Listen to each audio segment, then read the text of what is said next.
Okay, so before we get into it, brief disclaimer, this title is kind of clickbait. This is not actually every gacha game I've literally ever played. It's just the ones that I've played for enough time to feel confident in talking about and reviewing. This is also a completely subjective list. Your opinions will probably be different from mine, and that's fine. Just please keep it respectful. Anywho, now that that's out of the way, let's get into it. Starting with last place on the list, number 15, Honkai Star Rail.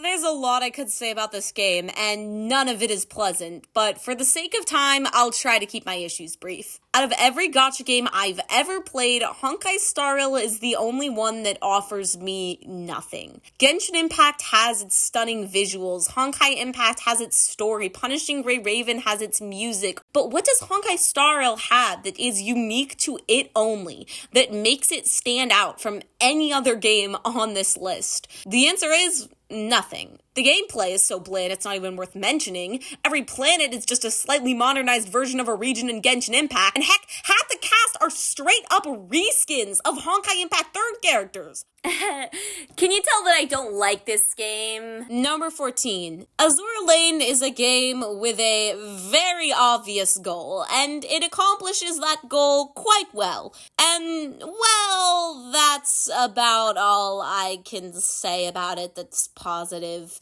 From lackluster visuals to cardboard cutout characters to a story that's basically non-existent, at least for the first 5 chapters, because that's all I could get through, Azur Lane just doesn't have much to offer me personally. On top of having a vast amount of lolicon content that makes me extremely uncomfortable, and since this is a completely subjective tier list, it's really not going to be able to make it any higher than this. Number 13. For First 1999 is an interesting game. I was drawn in at launch by the beautiful artwork, which I would still say is one of the highlights of the game to this day. The animations and gameplay are incredibly smooth, the visual effects are stunning, and the music isn't half bad either, but the characters and story are just not cutting it for me. The characters are quirky and their designs are unique, but they fundamentally still suffer from the common pitfall that gacha games have, which is only having one gimmick to revolve their entire personality around. As for the story, it's a mess. From overly complex, convoluted lore absolutely bursting with plot holes, all over the place event plotlines that don't connect to the main story whatsoever, little to no character backstory, and abysmal English translations. The story has an interesting concept, but the execution is such a burning car crash of a wreck that as someone who unironically plays gacha games for the plot, I cannot put it any higher on this list. Number 12. Girls Frontline. It is truly a classic of the gacha genre, a foundational pillar that led the gacha industry to where it is today. It's very smooth for a game of its time, with high-quality artwork and surprisingly complex and interesting gameplay, along with Luckberry chess, which is so addicting it's just an automatic bonus. It's also pretty generous gacha-wise, apart from the outfit gacha. We don't talk about that. However, the story is mind-numbingly boring at the start. Yes, I've heard it gets better, but for now, I really can't say anything good about it. Main story stages are more difficult than it feels like they should be, and the grind to upgrade your characters is miserable right off the gate. There's no auto-battling, you simply have to repeat the same stage 12 times a day for extremely essential basic upgrade materials that you can barely get anywhere else. There's also a lack of any new content, as the game is practically AOS at this point. Number 11, Fate Grand Order. Whoo boy, where do I even start with this game? It's probably the most mixed bag on this list. The things about it that are good, the story, the character designs, the gameplay, the music, and the animations are really good. But when it gets bad, it also gets really, really bad. Fate is another example of older games suffering from a lack of auto-deploy, as well as having the most predatory gacha system of any mainstream gacha game. 330 pulls for limited characters that drop once a week or so in batches of up to 5, when the game only gives you 3 or 4 pulls of currency weekly, is such a pathetic excuse for a pity system that they may as well not have one at all. Despite how enjoyable the game can be to play sometimes, I cannot put it any higher in good conscience. conscience. Number 10, Girls Frontline 2. I really wanted to like this game, and while it has aspects that I do legitimately enjoy, such as the music and the gameplay, I just can't escape the overwhelming feeling of mediocrity I get while playing this game. It has a similar problem to the one Honkai Star Rail has, although much less egregious. The story is just a chore to get through. On top of having the most creepy, lifeless sprites ever, the plot is boring and meandering. The majority of characters have bland designs with even blander personality, and the gameplay itself, while fun, just isn't enough to make up for the rest of its pitfalls. Number 9, Limbus Company. Limbus Company is a game with a truly amazing story. It has deeply complex characters, a fast-paced narrative, hits emotional beats well, and has incredibly well thought out world building and lore. It's also got amazing music, blessed be our Queen Millie. But as something that tries to be a game outside of just being a visual novel, it's just kind of ass. There's not much to do outside of the main story, and what there is almost entirely combat, which is, to put it frankly, boring as hell. The systems and cards and coins and sanity and win rate are all confusing on their own, but if you put them together in one giant mush, it becomes an actual nightmare. I never know what I'm doing half the time. I just press the win rate button and let the game play itself for me, and while I know some people might disagree, that's not really my idea of a good time. Number 8, Infinity Nikki. Infinity Nikki is a beautiful game. Like, seriously, a beautiful game. The graphics are beyond breathtaking. The open world is stunning, but Infinity Nikki is fundamentally just a dress-up game without much more substance. Which, don't get me wrong, it's a good dress-up game. The outfits are exquisitely designed, the characters are adorable, but there's only so much running around and puzzle solving you can do before you just start feeling bored. And it doesn't help that the story has the depth of a drying puddle, or that the English voice acting sounds like someone rubbing a cheese grater against my ears. Overall, while I have respect for it as a unique, high-quality game, and also being one of the few gacha games that caters to the female demographic, like, come on, we like to gamble too, Infinity Nikki just isn't my cup of tea. Number 7, Blue Archive. Before you say it, yes, I know, it's not a good look to put the high school girl dating sim in the top 10, but I shit you not, I would put this game in the top 5 if it wasn't for the questionably aged characters. If you overlook the borderline pedophilia, which you shouldn't, but if you did, Blue Archive is an incredibly well-designed and enjoyable game. The characters are cute and charming, the world building is surprisingly interesting, and the soundtracks are certified bops. The gameplay isn't anything to write home about, but it's fun, and I appreciate so much the fact that you can choose whether to instantly autoplay stages or go through them manually. And the story, oh my god, the story!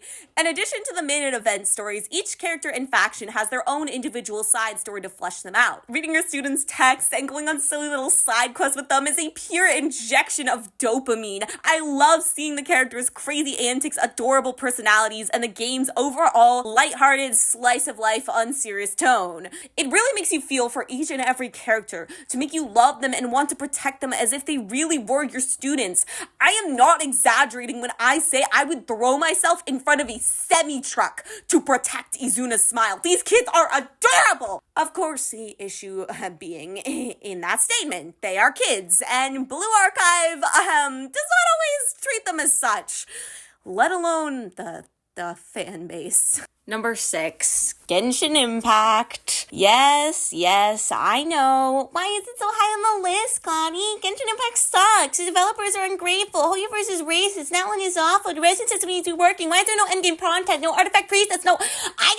I know, I have heard all these complaints, and I have to say, I completely, 100% agree with all of them. I've played this game for 4 years now, and I know better than anyone how deeply flawed it is. But this is a subjective tier list, and no matter what happens in the future, no matter how I may feel about the game now, Genshin Impact will never stop being the game that single-handedly got me through the darkest time in my life. Stuck in the worst of the COVID crisis, losing touch touch with my friends, going through a series of transitional phases of my life. I desperately needed an escape, and Genshin Impact provided that and then some. Beautiful open world, the color and whimsy, the magical soundtrack, and most importantly, the lovable characters and ships I still stand by to this day. Despite everything that has happened and all my issues with the game and the company, as well as my growth as a person, Genshin Impact will always have a special place in my heart. Number 5, Goddess of Victory, Nikki. I'm not the first one to say it, and I'm sure I won't be the last. Yes, the ass game is actually good. Like, really good. And also more addictive than any other gacha I've ever played. It has me logging on at 1 p.m. on the dot for my daily reset.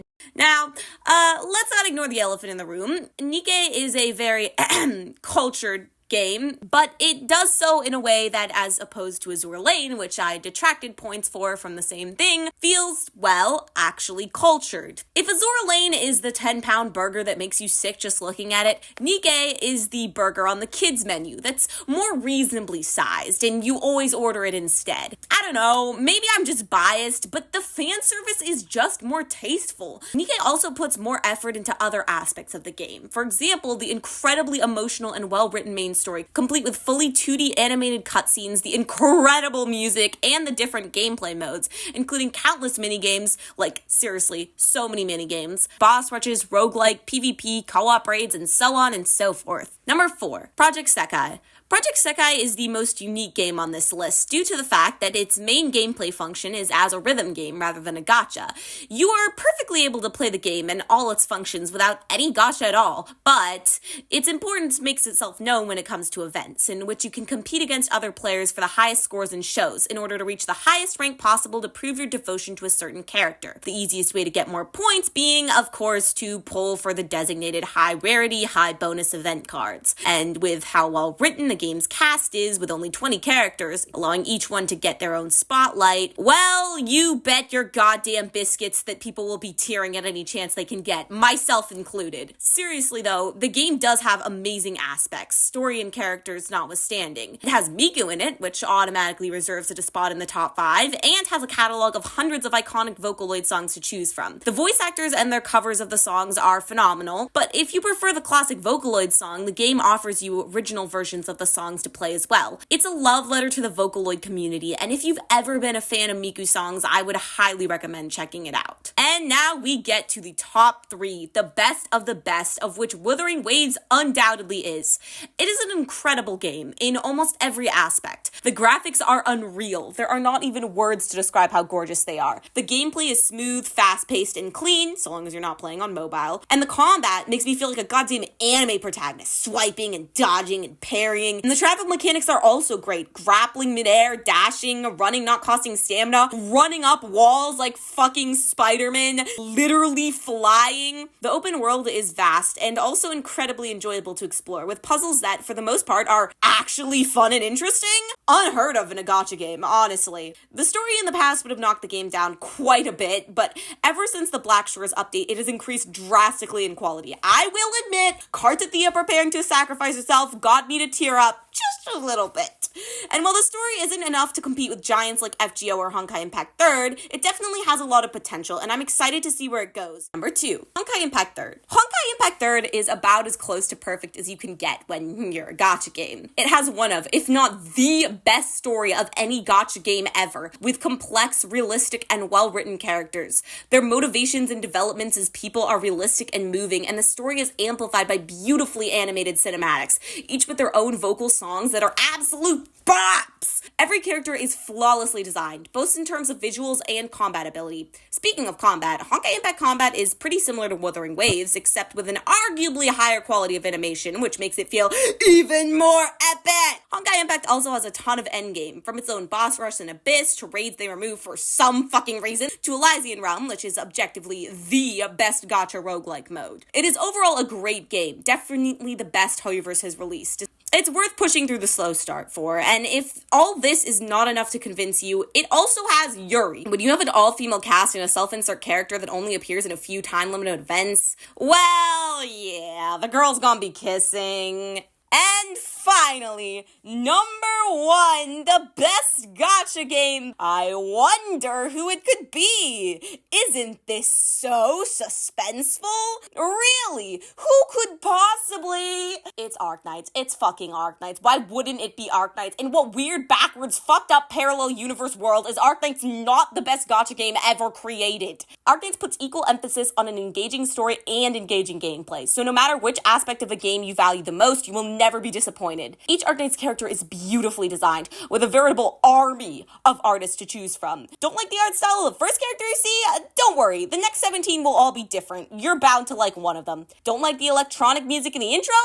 Never fear, Arknights has music from every genre under the sun. When it comes to gameplay, Arknights takes basic tower defense and elevates it to levels of peak never seen before. Every new event has a creative mechanic that will cause you to lose both your literal and figurative sanity trying to complete it, but when you finally figure it out, I swear there is no better feeling than finally clearing a stage after trying over and over and over and over and over again. Not to mention how generous the gacha is. 6 stars are at a whopping 2% rate, which might not seem like a lot, but I promise you, for gacha standards, it is. I could rant about how much I love Arknights for days, but in the interest of time and my sanity editing this video, I will spare you and end off this list by saying if there's any game here I would 100% wholeheartedly recommend to almost anyone, whether you're an anime fan or not, whether you play gacha games or not, it would be Arknights. Seriously, go play it. It's amazing. So, that's the list. I hope you guys enjoyed the video, and once again, please remember these are all just my opinions. I'd be happy to hear in the comments whether you agree or disagree with my placements, and why or why not, so be sure to let me know what you thought. Thanks so much for watching, and remember to like and subscribe. Cloudy